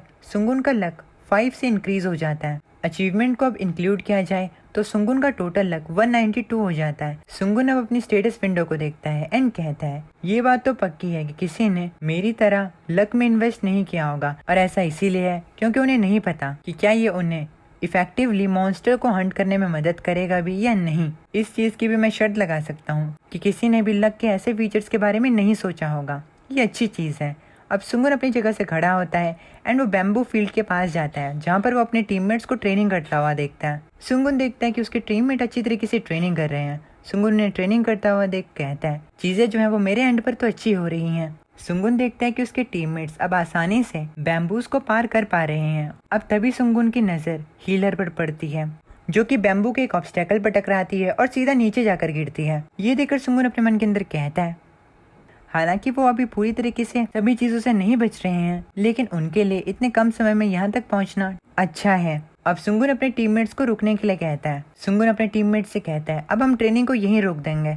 हीलर को जैसे ही पता चलता है कि सुंगुन ये चीज देख रहा था तो वो रोने लगती है। अपने मन के अंदर कहती है कि उसने मुझे तभी पकड़ा जब मैंने गलती की। सुंगुन अपने टीममेट्स को ऑब्जर्व करके कहता है, तुम सभी लोग अब ऑरा को इस्तेमाल करने में अच्छे हो गए हो, लेकिन अब असली काम शुरू होता है। सुंगुन की बात सुनकर टैंक उससे पूछता है, तुम किस चीज के बारे में बात कर रहे हो? कहीं तुम हंटिंग की बात तो नहीं कर रहे? सुंगुन कहता है, तुमने सही कहा, हम थोड़ी सी फील्ड हंटिंग करेंगे। तुम लोगों को अपनी स्किल का इस्तेमाल करना होगा, न केवल सिर्फ ट्रेनिंग में बल्कि खुले में भी। हमेशा की तरह इस हंट का लीडर किम डोजिन ही होगा। मैं हंट में बीच में तभी आऊंगा जब तुम लोग बहुत बड़े खतरे में पड़ जाओगे। हम सिर्फ तुम्हारी ऑरा को इस्तेमाल करने की एबिलिटी को टेस्ट कर रहे हैं। सुंगुन की बात सुनकर किम उसे कहता है, अगर तुम पार्टिसिपेट नहीं कर रहे तो हम हमेशा की तरह हंट कर सकते हैं। हंट के पहले सुंगुन हीलर से कहता है, तुम भी थोड़ा आराम से करना और संभल कर करना, अपने गार्ड को डाउन मत होने देना। अब सुंगुन मुस्कुराते हुए अपने मन के अंदर कहता है, नेक्स्ट स्टेप अब तैयार हो चुका है। पहले मुझे अपने टीममेट्स के साथ एक अच्छे लॉयल रिलेशनशिप को बनाना होगा। ग्रोथ मेरी स्ट्रेंथ है। अब उन्हें वो चीज देने का समय आ चुका है जो कि मैंने इनके लिए तैयार की है। अब अपनी हंटिंग की पहले की तरह सभी तैयारियों को करने के बाद टीम हंटिंग फील्ड पर पहुंचती है। टीम के सभी मेंबर्स ने न्यू इक्विपमेंट पहने होते हैं। ये सभी इक्विपमेंट सुंगुन ने उनके लिए बनाए होते हैं। ये इक्विपमेंट उनके लिए गिफ्ट की तरह होते हैं। सुंगुन की टीम बात करती है कि उनके इक्विपमेंट का डिजाइन एंड स्टैट जो है वो बिल्कुल डंजन रिवॉर्ड बॉक्सेस के गियर की तरह है। यहाँ तक कि उनका स्टैट भी सेम है। उन लोगों को विश्वास नहीं हो रहा था कि सुंगुन ने इन्हें क्राफ्ट किया है। सुंगुन अपने टीममेट से कहता है कि अब क्योंकि उन लोगों को पता है कि इन इक्विपमेंट को सुंगुन ने बनाया है, तो वो इस सोर्स को दूसरों को नहीं बता सकते। ये चीज सीक्रेट रहनी चाहिए। सुंगुन अपने टीममेट से कहता है कि अगर दूसरों को सुंगुन के एबिलिटीज के बारे में पता चला तो इस चीज से उन्हें बिल्कुल भी फायदा नहीं होगा। सुंगुन के टीममेट्स उससे पूछते हैं कि अगर दूसरों ने पूछा कि उन्हें इक्विपमेंट कहाँ से मिला है तो वो लोग क्या कहेंगे। सुंगुन अपने टीममेट से कहता है कि ये कह देना कि उन्हें ये चीज डंजन या कहीं और से मिली है। अब टीम हंट करना शुरू करती है। टीम ड्रोन का इस्तेमाल करती है स्काउटिंग के लिए। ड्रोन के काम पे लग जाने के बाद सुंगुन टीम से कहता है कि आज की हंट थोड़ी अलग होने वाली है, क्योंकि डोजिन आज एग्रो नहीं पुल करेगा। सुंगुन व्हीकल को प्रोटेक्ट करेगा, इसलिए सभी लोगों को खुले में हंट करना है। जो एजेंट ड्रोन से स्काउटिंग कर रही होती है वो टीम को बताती है कि उनकी तरफ ट्विन टेल्ड वॉल्व्स आ रहे हैं। ये सुनकर टीम थोड़ी कंफ्यूज हो जाती है, क्योंकि ये वाली ब्रीड यहाँ पर नहीं पाई जाती। हीलर किम से पूछती है कि कितने ज्यादा बीस्ट उनकी तरफ आ रहे हैं। किम बताता है कि उनकी तरफ 6 ट्विन टेल्ड वॉल्व्स का एक छोटा ग्रुप आ रहा है। सुंगुन इसे सही टाइमिंग बताता है एंड टीम को उन ट्विन टेल्ड वॉल्व्स को हंट करके अपनी न्यू स्किल्स को इस्तेमाल करके दिखाने के लिए कहता है। सुंगुन अपनी टीम से कहता है, मैं व्हीकल को प्रोटेक्ट करूंगा और तुम सभी लोग अपनी न्यू एबिलिटीज का इस्तेमाल करके लड़ाई करोगे। टीम सुंगुन की बात मानती है। अब सुंगुन व्हीकल के ऊपर चला जाता है एंड अपनी मैजिक शील्ड के इस्तेमाल से व्हीकल के अराउंड एक शील्ड को क्रिएट कर लेता है, टीम लड़ने के लिए तैयार हो जाती है। सांजिन एंड हीलर पीछे ही खड़े होते हैं। टीम के स्काउटिंग मैनेजर टीम को मॉन्स्टर की लोकेशन के बारे में बताते हैं, जिसके बाद ली जिनसू सुंगुन के साथ व्हीकल के ऊपर आ जाता है एंड सुंगुन से कहता है मैं भी यहीं पर रहूंगा, चलो अब नई स्किल्स को इस्तेमाल करने का समय हो चुका है। ली जिनसू अपने एक एरो को बाहर निकालता है एंड अपने ऑरा को एक्टिवेट करके जैसे ही उन मॉन्स्टर को देखता है तो वो एक ट्विन टेल्ड वॉल्फ के हेड पर शूट करता है। जिनसू की एरो उस मॉन्स्टर के सर के अंदर तक चली जाती है। ये चीज जिनसुक को काफी ज्यादा हैरान करती है। जिनसुक ये देखकर कहता है जिनसू की एरो उसके स्कल के आर पार चले गई। स्कल सबसे ज्यादा हार्डेस्ट बोन होती है, लेकिन उसके बावजूद भी ये एरो उसके आर पार चली गई। अब तभी सुंगुन पाक जिनसुक एंड किम डोजिन से कहता है चलो अब देखते हैं कि तुम दोनों क्या कर सकते हो। उनसे लड़ते हुए थोड़ा ध्यान रखना, क्योंकि ये मॉन्स्टर जितने तेज दिखते हैं वो उससे कई गुना ज्यादा तेज हैं, इसलिए तुम लोग ध्यान रखना। सुंगुन को ये बात इस वजह से पता होती है क्योंकि जब सुंगुन ट्रांसपोर्टर की तरह काम करता था तो उसके कई ज्यादा कोवर्कर्स इन मॉन्स्टर के शिकार बने। अब डोजिन उन मॉन्स्टर पर हमला करने के लिए आगे बढ़ता है एंड अपने वेपन के एक ही स्लैश से वो उन मॉन्स्टर को मार गिराता है। उन मॉन्स्टर्स को इतनी ज्यादा इजीली मारने के बाद कहता है क्या ये ट्विन टेल्ड वॉल्व्स जो कि अपनी तेजी के लिए जाने जाते हैं, क्या इन्हें हंट करना इतना आसान है? डोजिन को उन मॉन्स्टर्स पर हमला करता हुआ देखकर जिनसुक भी कहता है कि वो भी अब पीछे नहीं रहेगा। अब जिनसुक भी उन मॉन्स्टर पर अपने वेपन से हमला करता है। हालांकि जिनसुक के हमले को वो मॉन्स्टर अपनी स्पीड की मदद से डॉज कर लेता है। जिनसुक के हमले से उस जगह पर एक धमाका होता है एंड काफी ज्यादा स्मोक उस धमाके की वजह से वहाँ पर फैल जाती है। ये देखकर जिनसुक घबरा जाता है क्योंकि अब उनके लिए मॉन्स्टर्स को देखना आसान नहीं था। जिनसुक अपने आप को इस चीज के लिए कोसता है क्योंकि वो शो ऑफ के चक्कर में बच्चों वाली गलती कर चुका था। इस स्मोक का फायदा उठाकर वो मॉन्स्टर जिनसुक के ऊपर चढ़ जाते हैं। जिनसुक उन्हें अपनी तरफ आता हुआ देखकर समझ जाता है कि उसने अपने गार्ड को डाउन किया, जिसकी वजह से अब वो एक डिसएडवांटेज पर है।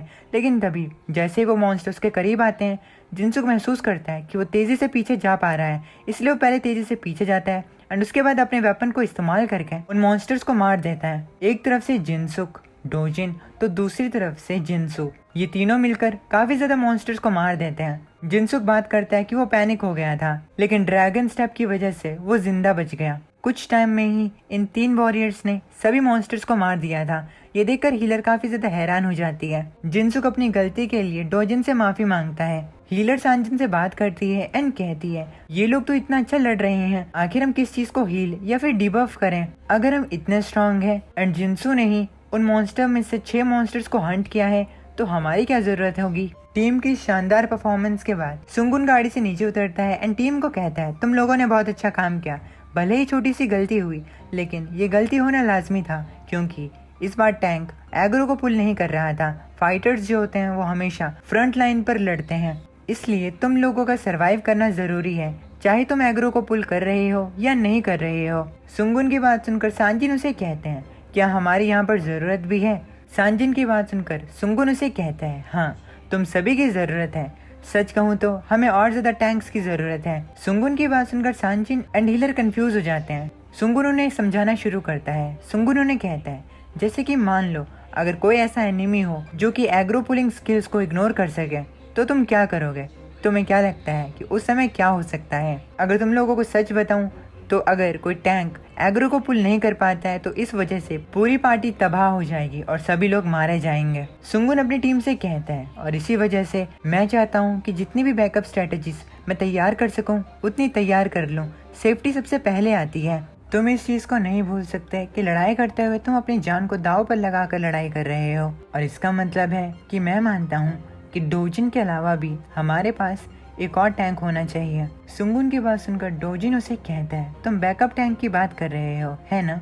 सुंगुन मुस्कुराते हुए कहता है आजकल डंजन्स जो हैं उनमें काफी ज्यादा नए मॉन्स्टर्स आ रहे हैं और इसीलिए ये चीज भी पॉसिबल है कि डंजन के अंदर एक ऐसा मॉन्स्टर हो जो कि एग्रो को रेजिस्ट कर सकता है, यानी कि उस पे एग्रो का काम नहीं करेगा। और ये एक वजह है जिसकी वजह से मैंने तुम लोगों को ऑरा का इस्तेमाल करना सिखाया, ताकि तुम हमेशा वर्स्ट के सिनेरियो के लिए भी तैयार रह सको। और अब मैं चाहता हूँ कि पार्क जिनसुक और हीलर तुम दोनों मिलकर टैंक का काम करो।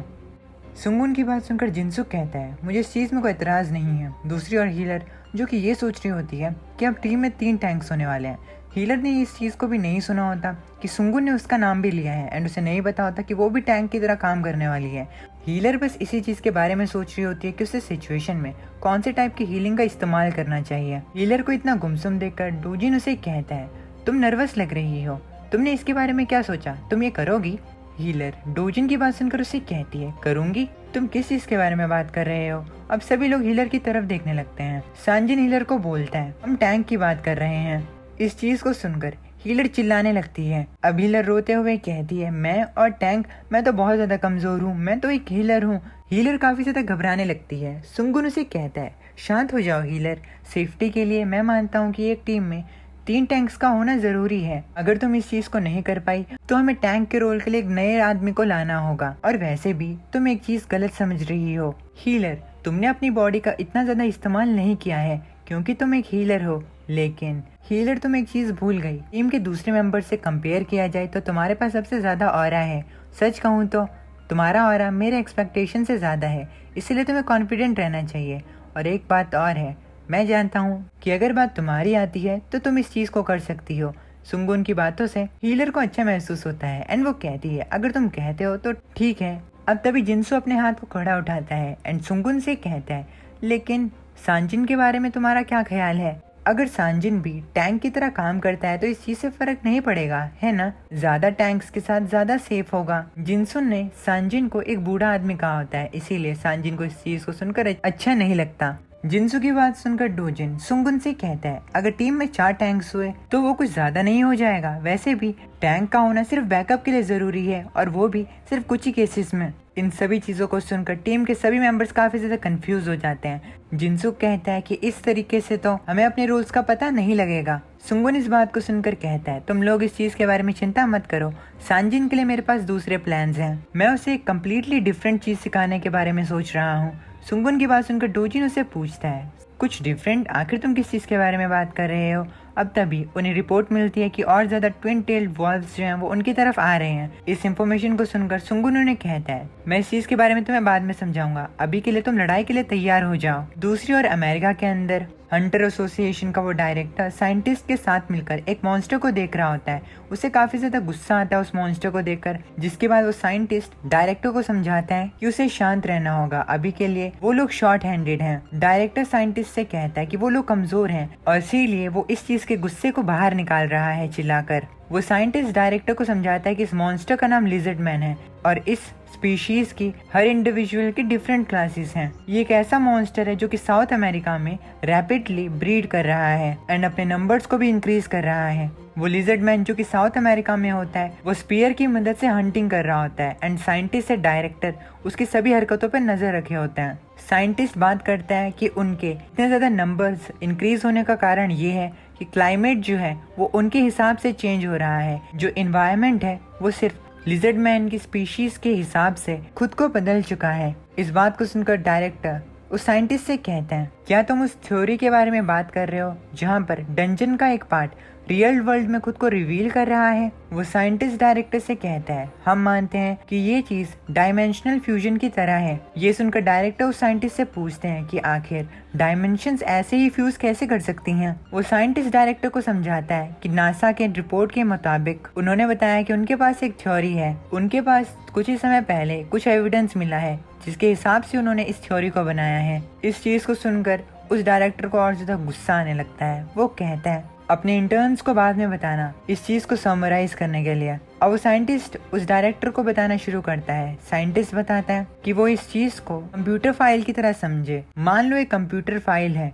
और उस कंप्यूटर फाइल में तुम दूसरे कंप्यूटर फाइल को ओवरराइट कर रहे हो, मतलब उस कंप्यूटर फाइल में दूसरी फाइल की इंफॉर्मेशन सेव कर रहे हो एंड उन्हें सेम नेम दे रहे हो। वो डायरेक्टर उस साइंटिस्ट से पूछता है, आखिर अर्थ पे कौन सी ऐसी चीज है जिसे ओरिजिनली ओवर रिटन किया गया है? वो साइंटिस्ट डायरेक्टर को कहता है, इंफॉर्मेशन कम्प्लीटली ओवर रिटन होने के बजाय चीजें सिर्फ बदलती हैं। इन लोगों के पास अभी भी पूरी इंफॉर्मेशन नहीं होती इस जानकारी के बारे में, इसीलिए इन्होंने एक रफ थ्योरी बनाई होती है। इस थ्योरी को सुनकर उस डायरेक्टर को और ज्यादा गुस्सा आ जाता है, जिसके बाद वो कहता है, मॉन्स्टर्स का उन पोर्टल्स से आना ही प्रॉब्लमेटिक है, लेकिन अब एनवायरनमेंट्स भी चेंज हो रहे हैं उनके हिसाब से, ये चीज तो सच में काफी ज्यादा बेकार है। अब डायरेक्टर फ्रैंक से सुंगुन के बारे में पूछते हैं, जिसके बाद फ्रैंक डायरेक्टर को बताता है कि सुंगुन उनके एजेंट से तो मिला था, लेकिन उनके एजेंट को उसने कहा कि वो ये सारी चीजें एचडी ग्रुप के साथ डिस्कस करे, ये सब डीलिंग वाली चीजें। इस चीज को सुनकर उस डायरेक्टर को और ज्यादा गुस्सा आता है एंड वो बात करता है कि चीजें उनके हिसाब से नहीं चल रही हैं। अब डायरेक्टर फ्रैंक से कहता है एजेंट से कह दो कि अल्फा टीम के मेंबर्स के साथ कॉन्टैक्ट्स बना ले, और हाँ एचडी ग्रुप के रिप्रेजेंटेटिव से भी। मुझे फर्क नहीं पड़ता कि तुम किस तरीके को इस्तेमाल करो, चाहे कुछ भी हो जाए, सारी चीजें पता लगाओ। सुंगुन जरूर इन सभी चीजों को सॉल्व करने के पीछे का सबसे ज्यादा बड़ा लीड होगा। अब तभी कमरे के अंदर बिल आता है एंड बिल डायरेक्टर को बताता है कि उन्हें अभी एक न्यू वीडियो रिकॉर्डिंग मिली है।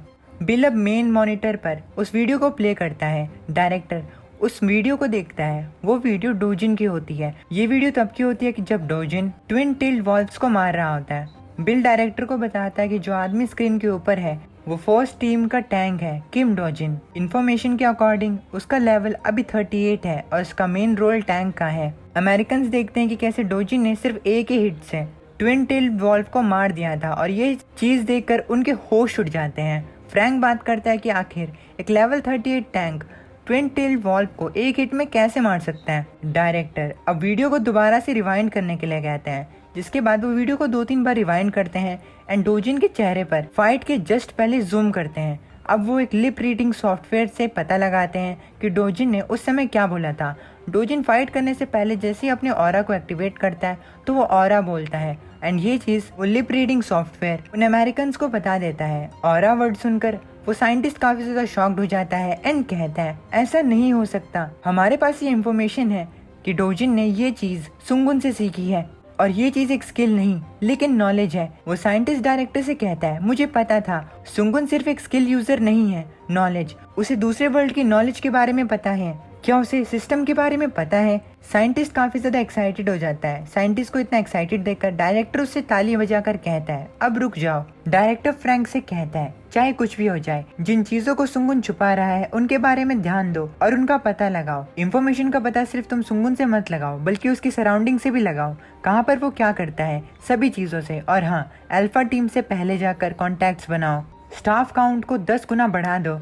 ये सुनकर फ्रैंक कहता है जैसा आप कहें। डायरेक्टर फ्रैंक से कहता है मैं और ज्यादा मिस्टेक्स नहीं चाहता हूँ। और हाँ बिल, अमेज़न एरिया से और ज्यादा रीइंफोर्समेंट का रिक्वेस्ट नहीं आया है, इसलिए उसे जाने दो। ये सुनकर बिल कहता है क्या ये ठीक रहेगा? दूसरी ओर फ्रैंक अपनी एजेंट मिशेल को कॉल करते हैं एंड उसे अपने ऑफिस में बुलाता है सुंगुन के बारे में बात करने के लिए।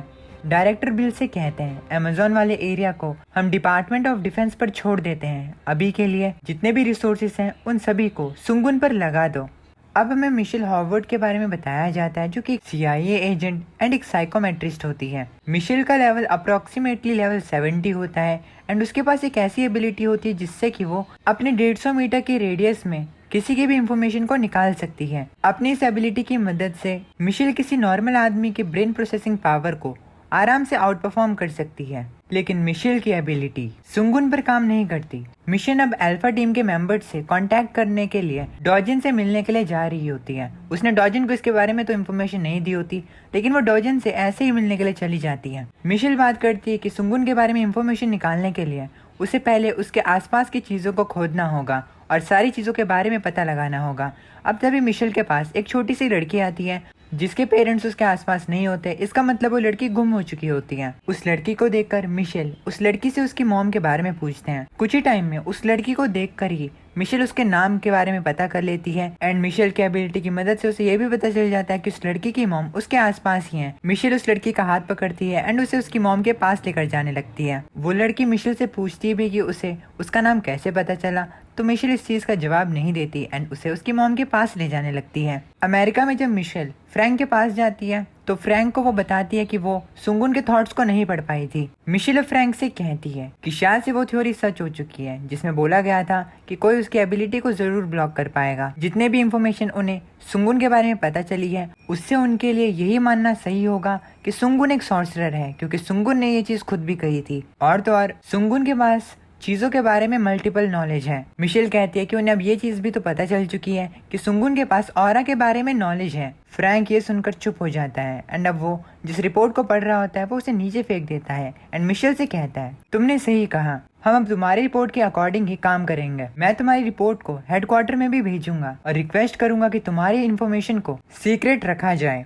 फ्रैंक मिशेल के लिए कहता है कि अभी के लिए उसे दोबारा से अकेले कोरिया के लिए निकलना होगा और स्टार्टिंग करनी होगी किम डोजिन से, क्योंकि उसी ने पहली बार ऑरा के बारे में मेंशन किया था। मिशेल किम डोजिन के रूम की ओर जा रही होती है, वो लिफ्ट में होती है। मिशेल अपने रेडियो को सेट करती है, जिसके बाद उसे इन्फॉर्मेशन मिलती है कि अभी के लिए उसे डोजिन के घर को टारगेट करना होगा। मिशेल को इन्फॉर्मेशन मिलती है कि उन्होंने किम डोजिन को ऑब्जर्व किया था एंड इस चीज से उन्हें पता लगा कि डोजिन अकेले रहता है, इसीलिए अभी के लिए मिशेल उससे मिलने के लिए जा सकती है। मिशेल ऑर्डर को फॉलो करती है एंड वो किम डोजिन के रूम की ओर जाती है। दूसरी ओर किम डोजिन, जो कि अपने घर पर अकेला होता है, वो रामेन खाते हुए टीवी देख रहा होता है। किम डोजिन बात करता है कि वो छुट्टी वाले दिन ज्यादातर समय सोते हुए बिताता है। उसे अब इस चीज का भी बुरा लगता है कि हीलर उसे एक बूढ़ा आदमी बोलती है, इसीलिए वो उससे बात भी नहीं कर सकता। अब तभी जैसे वो रामेन खाता है उसकी डोर पर एक बेल बजती है। किम डोजिन बाहर जाता है एंड मिशेल को देखता है। किम डोजिन को देखकर मिशेल उसे ग्रीट करती है एंड कहती है कि वो CIA से है एंड अपना नाम बताती है।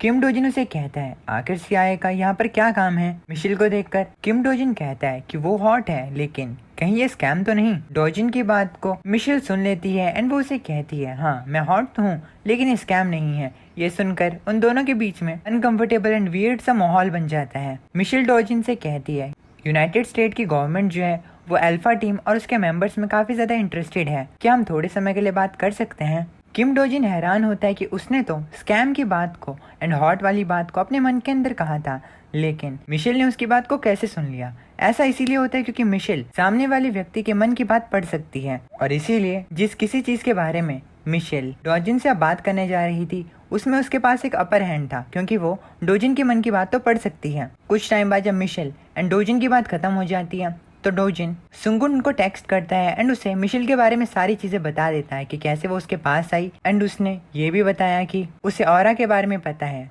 मिशेल डोजिन को भी रिक्रूट करने के लिए आई होती है, लेकिन डोजिन इस चीज के लिए मना कर देता है। डोजिन इस चीज के बारे में सुंगुन को कहता है कि सारी चीजें सही चल रही हैं। सुंगुन डोजिन से कहता है कि सब चीजें बढ़िया हैं, तुम चिंता मत करो और उन्हें ज्यादा चीजें मत बताना। डोजिन ये देखकर कहता है, ठीक है मैं समझ गया। सुंगुन अब अमेरिका की बात करता है। सुंगुन कहता है, जितना मैंने सोचा था अमेरिका उससे ज्यादा एग्रेसिव है। उन्हें अब ऑरा के बारे में भी पता चल चुका है। जब मिशन मुझसे बात करने के लिए आई थी तब मैंने उसकी एबिलिटी को ब्लॉक कर दिया था। ये अमेरिकन जरूर हम पर नजर रखे हुए होंगे। इन लोगों को ऑरा के बारे में हंट के दौरान पता चला होगा। शायद से इन लोगों को ये नहीं पता है कि मैजिक जो है वो ब्लड लाइन एबिलिटीज को या फिर नॉन साइंटिफिक एबिलिटीज को ब्लॉक कर सकता है। हालांकि उनके इन एक्शंस का कोई फायदा तो नहीं है। अब सुंगुन अपनी जगह से खड़ा होता है एंड अपने सब स्पेस को डिसमिस कर देता है। सुंगुन को अब समझ में आता है कि यूनाइटेड स्टेट्स जो है उन्हें वर्ल्ड की पावर हाउस क्यों कहा जाता है। अब क्योंकि सुंगुन तो चीज़ों को थोड़ा आगे नहीं बढ़ाएगा, इसीलिए अमेरिकन जो हैं वो सुंगुन के आसपास के लोगों को कन्विंस करने की कोशिश कर रहे हैं। सुंगुन कहता है, लेकिन ये लोग अच्छा काम कर रहे हैं, ये लोग मेरे लिए टाइम बचा रहे हैं। चलो अब मैं नेक्स्ट फेज को शुरू करता हूँ। मुझे आर्टिफैक्ट के प्रोडक्शन को तेज करने के लिए जितने हो सके उतने मैजिक स्टोन्स को सिक्योर करना होगा। और उसके बाद कुछ टाइम बाद अब सुंगुन मिशेल से मिलने के लिए जा रहा होता है। सुंगुन जाते हुए कहता है, चीजों को करने का अब समय आ चुका है। न्यूज में डंजन्स के बारे में बात चल रही होती है कि कैसे इनिशियल हंटर्स को डंजन्स के अंदर भेजना काम आता है, क्योंकि इस चीज से उन्हें डंजन्स के लेआउट और उधर के एनवायरनमेंट के बारे में पता चलता है और इस इंफॉर्मेशन से दूसरे अवेकन लोगों को फायदा होता है और इसीलिए उनका सैक्रिफाइस इम्पोर्टेंट है। हालांकि इस चीज पर दूसरे एंकर्स एग्री नहीं करते हैं।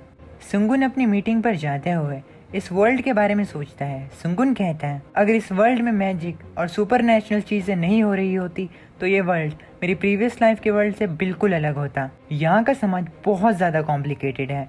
अगर मैं इसे अपनी प्रीवियस लाइफ से कंपेयर करूँ तो जिस वर्ल्ड में मैं पहले रहता था वहाँ पर लोग डिस्क्रिमिनेशन को एज अ नॉर्म एक्सेप्ट करते थे, लेकिन अर्थ का रेशियल डिस्क्रिमिनेशन एक ऐसा डिस्क्रिमिनेशन है जो कि एक के ऊपर दूसरे की एब्सोल्यूट पावर को दिखाती है। जो लोग पावर के साथ पैदा होते हैं वो नेचुरली नोबल्स बन जाते हैं, यानी बड़े घराने के, और जो उन लोगों में स्ट्रॉन्गेस्ट होते हैं वो रॉयलिटी बन जाते हैं, यानी कि राजा महाराजा। यहाँ पर पावर का डिस्क्रिमिनेशन जो है वो बहुत ज्यादा नेचुरल है, जैसे कि सांस लेने की तरह। लेकिन 21st सेंचुरी अर्थ जो है वो कुछ और है। इस डिजिटल वर्ल्ड जहाँ पर इंफॉर्मेशन का एरा इतना डेवलप हो चुका है कि उसने एक कॉम्प्लेक्स सिस्टम को अडेप्ट कर लिया है इस बड़े से जानकारी के समुद्र में, जहाँ पर हर एक इंसान अभी हो रही सभी इवेंट्स के बारे में इन्फॉर्म्ड है। इस एरा में इंसान न केवल हो रही चीज़ों के बारे में जानता है बल्कि वो उन चीज़ों को तेजी से एनालाइज कर रहा है, वो भी डिटेल में, और ये चीज़ उनके लिए ग्रेटेस्ट इंपॉर्टेंस भी बन चुकी है। लेकिन इसी की वजह से ही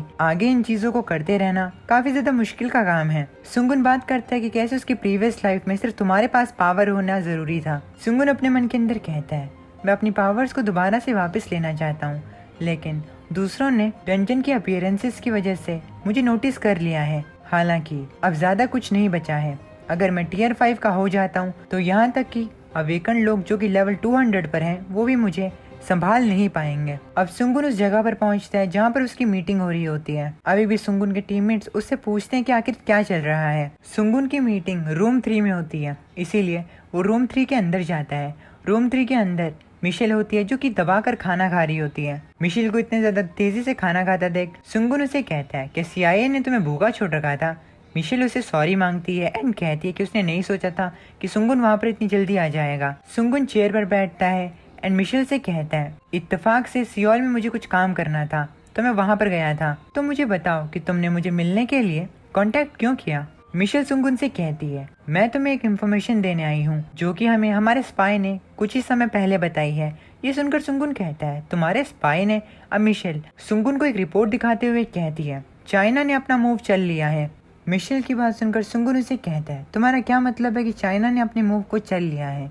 मिशेल अपनी रिपोर्ट को सुंगुन को दिखाती है एंड कहती है, आकाशीय सिस्टम के अपीयरेंस के बाद से चाइना ने अपने काफी ज्यादा एफर्ट्स को ट्रेडिशनल मार्शल आर्ट्स को वेपनाइजिंग करने में लगा दिया। सुंगुन उस रिपोर्ट को पढ़ता है और अपने मन के अंदर कहता है, अपने ट्रेडिशनल मार्शल आर्ट को वेपनाइज करना। सुंगुन मिशेल से कहता है, ये बिल्कुल एक ऐसी चीज है जैसे कि तुम मार्शल आर्ट मूवीज में देखते हो, है ना।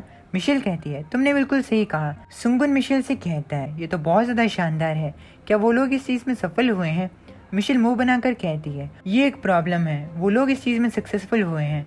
सुंगुन उस रिपोर्ट को पढ़ता है एंड कहता है, मार्शल आर्ट्स, ये तो इंटरेस्टिंग है। सुंगुन अपने मन के अंदर कहता है, मुझे लगता है कि ये इटर्नल एनहांसमेंट एंड ऑरा की तरह है जिसे कि मैंने अपनी प्रीवियस लाइफ में ट्रेन किया था।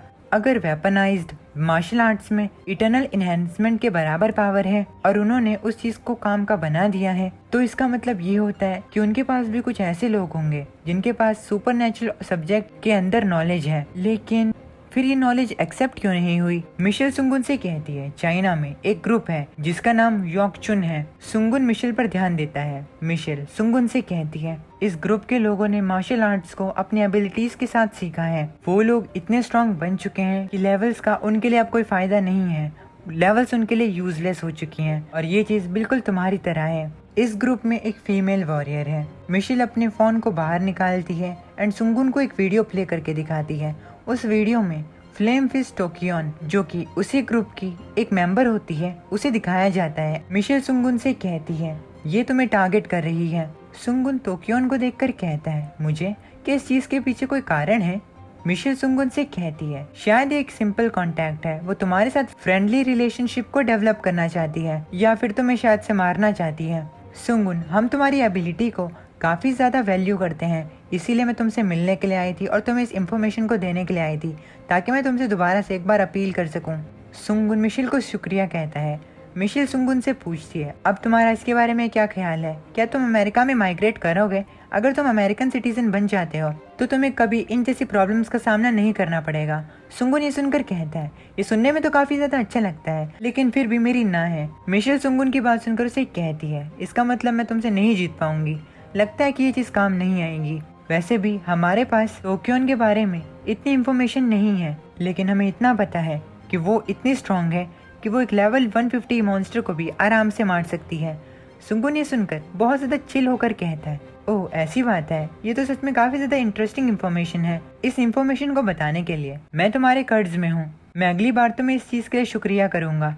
सुंगुन की बात सुनकर अब मिशेल अपनी जगह से खड़ी होती है एंड कहती है कि वो उस दिन का इंतजार करेगी। मिशेल जाते जाते सुंगुन से कहती है, मेरा काम यहाँ पर खत्म हो चुका है, अब मेरे लिए तुमसे बार बार चीजें पूछने का कोई फायदा नहीं है, इस चीज से सिर्फ हमारा समय ही बर्बाद होगा। सुंगुन मिशेल से कहता है, तुम जा रही हो? मिशेल जाते हुए सुंगुन से कहती है, क्या मैंने तुम्हें ये पहले नहीं बताया था? मेरे पास तो खाने का भी समय नहीं है। सुंगुन मिशेल को पॉइंट करता है एंड कहता है, यहाँ तक कि मेन इवेंट जो है वो अब शुरू होने वाला है। इस बात को सुनकर मिशेल दरवाजे पर रुक जाती है एंड सुंगुन से कहती है, मुझे माफ करना। अब सुंगुन मिशेल की एबिलिटीज को अनब्लॉक कर देता है एंड वो अपने मन के अंदर कहता है, ओपोनेंट यहाँ पर ऑलरेडी आ चुका है। मिशेल ये जानकर हैरान हो जाती है कि वो अब सुंगुन के थॉट्स को पढ़ पा रही है। अब तभी मिशेल को बाहर से रिसेप्शनिस्ट की आवाज आती है जो कि किसी को रूम नंबर 3 यानी कि जहाँ पर मिशेल एंड सुंगुन होते हैं वहाँ पर लेकर आ रही होती है। कुछ टाइम बाद वहाँ पर तोक्योन आ जाती है। तोक्योन सुंगुन से कहती है, तुम मेरा इंतजार कर रहे थे? सुंगुन अपने मन के अंदर मिशेल को कहता है, तुमने देखा? मिशेल हंसने लगती है एंड अपने मन के अंदर कहती है, उसे मेरी एबिलिटीज के बारे में पहले से ही पता था। तोक्योन सुंगुन के पास आकर उसे कहती है, फिर भी मैं तुमसे एक और बार कंफर्म करना चाहती हूँ, क्या तुम्हारा नाम ही सुंगुन है?